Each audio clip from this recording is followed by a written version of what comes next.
what's up, everyone? This is Ben Zinn with NextLevelGuitar.com. Thank you so much for joining us today. And we're going to take a look at some tone today. We're going to look at how do we achieve a rockabilly tone. We're going to take you through some tips and some ideas, both in terms of how we approach playing as well as the gear. We're going to go through our signal chain, talk about the gear that we're using, and just kind of talk some vocab, right? Just get us in that sound world. We have a Gretsch guitar. This is, I would say, one of the quintessential rockabilly style guitars.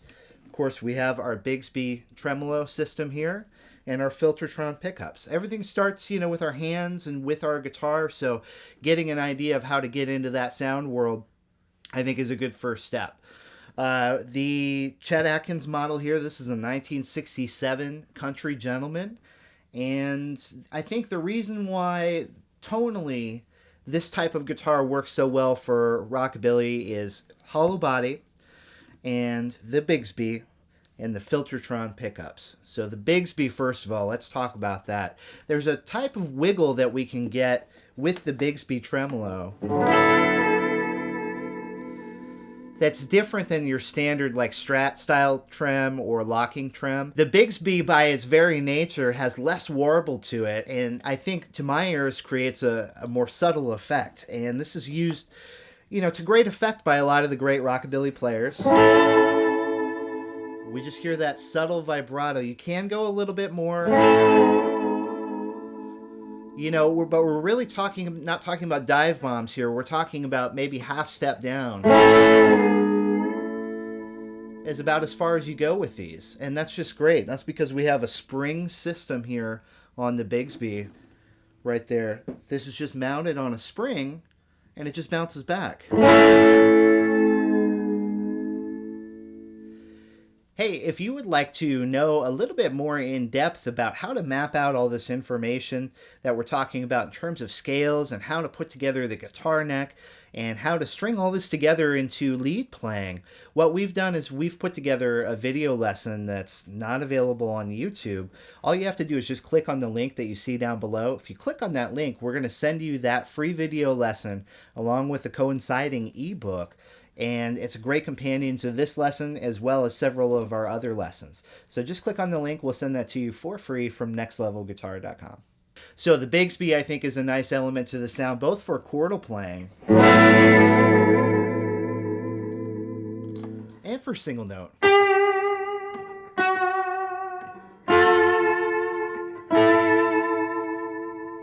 Double stops there at the end, but I think it can be effective in both realms there.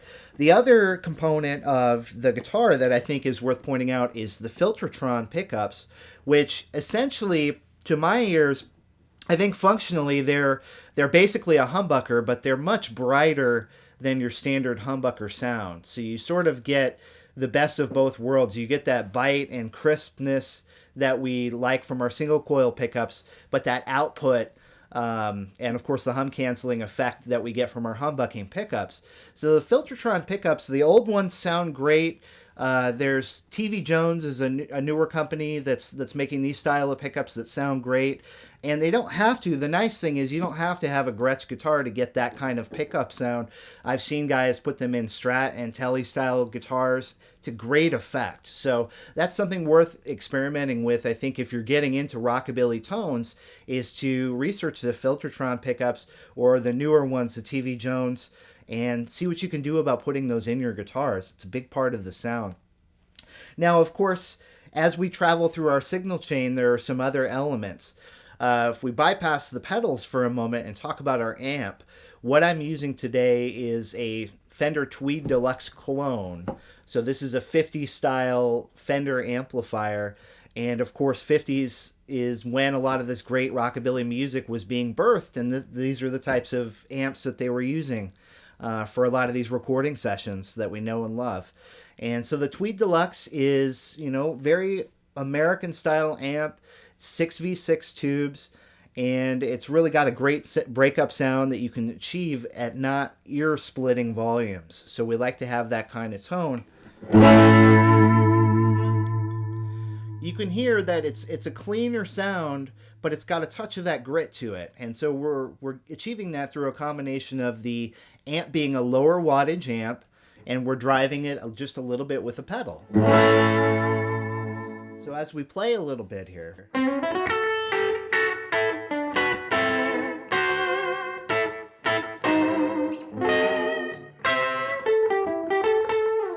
we hear that clarity as a result of how the amp is set, the Filtertron pickups, and just a touch of that drive, a touch of that grit. Not too much drive. We don't want to be extremely overdriven with this type of tone, but just enough to give it a little bit of hair. So Rockabilly also is famous for the use of slapback delay. That's a big component of the sound, and I want to talk a little bit about how we can achieve that tone. Slapback delay refers to a very short delay time and usually just one repeat of the echo. So if I isolate my delay sound here, we can hear one repeat of the sound and it comes back right away. And the reason why this is so effective is it's going to interact with your guitar playing and almost create the sound like there's two guitars, especially when we play some moving boogie type patterns like this.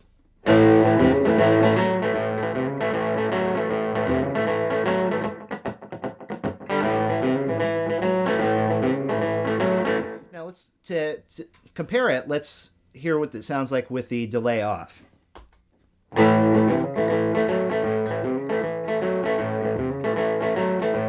So it sounds good, but when we turn the delay back on,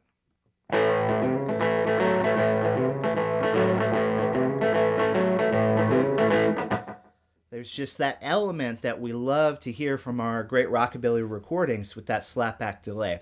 Now, a little bit with how to achieve the delay tone, you're going to want to set your repeat rate very to the left of the dial so that you're only getting one repeat. And you want the time to also be very short. So it's a very minimal effect by today's delay standards.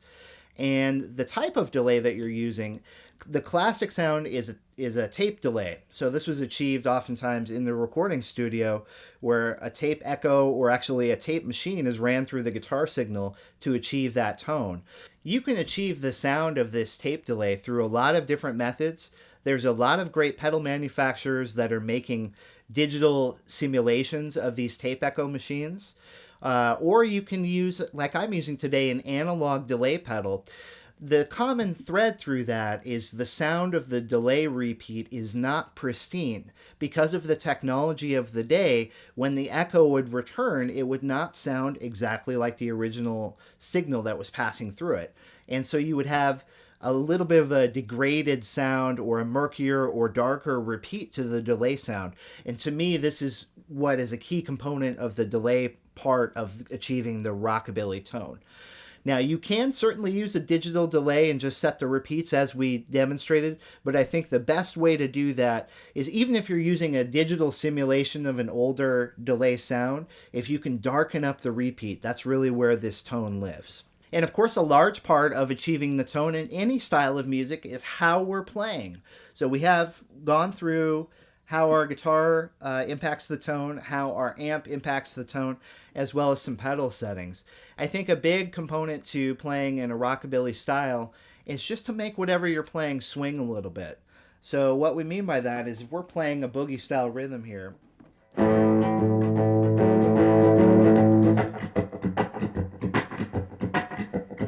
we've got that we've got that swing to it. And if you apply this to whatever you're playing, you can really get into that sound world.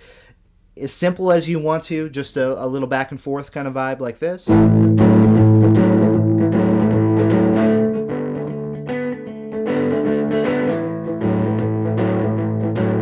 Or like we did before, you know, a little bit more movement chordally. The common thread that's moving through all of this is that we're swinging the feeling. Bop, bop, bop, bop, bop, bop, bop.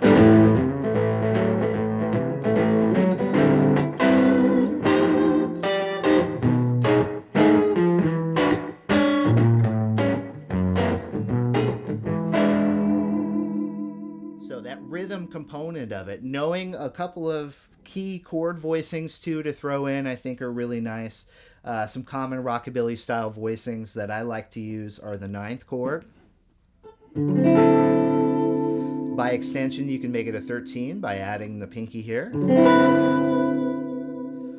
I think a really nice device is to take one shape and move it around the neck a little bit as chord substitutions. So just taking the same shape, D9, F9, E9.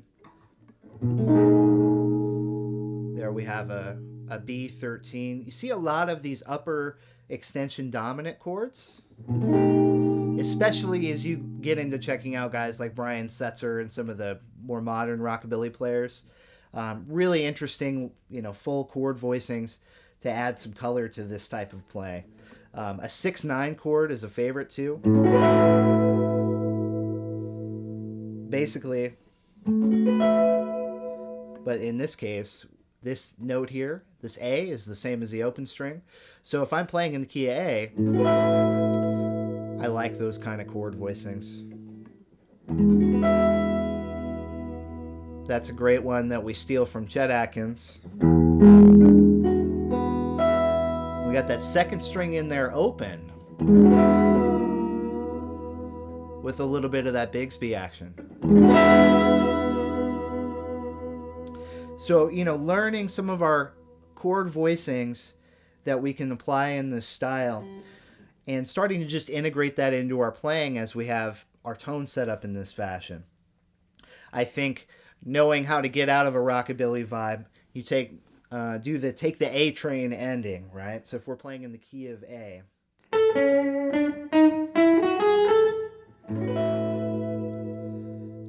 we hear that in a lot of those classic rockabilly recordings. So that lick real quick, we have A down to the C sharp. Now we're going to go up chromatic. D, E flat, E, then up the scale, F sharp, G sharp, A, in context.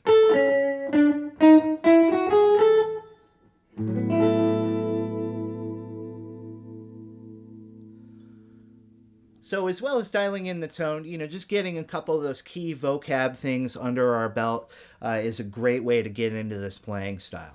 Okay, that's going to do it for today's lesson. Thanks everyone for checking this out. We really appreciate it. Hey, if you want to learn more about rockabilly style playing, rockabilly rhythm, rockabilly lead, we have on our website, nextlevelguitar.com, we have a whole section with a slew of additional lessons. There's a lot of great stuff to help you out in this style, as well as every other style that you can think of. We have over 2,000 video lessons there for players of all styles, all skill levels. We got you covered over there. If you dug the lesson, please give us a thumbs up. We always appreciate that. Leave a comment down below. And please do subscribe to our YouTube channel. That way we'll let you know every time we upload a new lesson. Once again, this is Ben Zinn for nextlevelguitar.com. Thanks so much, and I'll see you next time.